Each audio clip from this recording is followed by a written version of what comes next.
My name is Scott Farbaugh. My wife's name is Judy. We've been attending Crosshaven for about 3 years now. Had an association with Crosshaven for the last 10 years. Greg Lawrence is our son-in-law, and Andrea Lawrence is our daughter. And so we've known about the ministry for quite some time. Just wanted to share about our journey with Christ over the past 38 to 40 years. Accepted Christ, Judy did, about 38 years ago, and I gave my life back to Christ. And we began to plug ourselves into a local church, kind of like Crosshaven. But we had a hard time giving our money. But as we first got married and began to raise children, as I looked down, there was always more month than there was money. The pastor of our church, as he did every year, had a giving initiative message, as Jeremy's doing here in the next couple of weeks. The title of the message was, "What Can You Give?" And he used the passage out of the book of Mark, Mark 12:41 through 44. And that passage talks about the widow's mite and what she could give.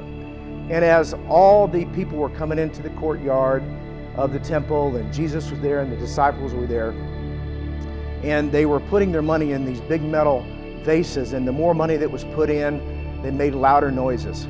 And that was an indication that those people that were putting the money in were the rich people.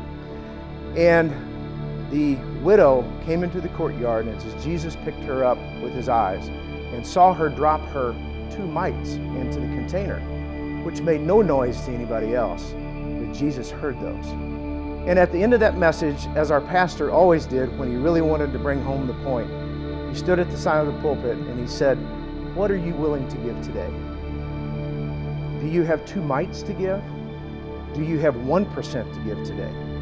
And that struck me at that point to where I said, yes, I can do that. So we started giving consistently, but just small amounts, what we could give, just like the widow did. And as God continued to bless us over the years, we've been able to build that up, to give what we think God wants us to give. It wasn't easy.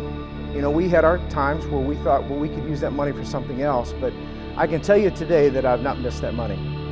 And God has always blessed us throughout the time, and I know our pastor said at that time, he says, you will never outgive God.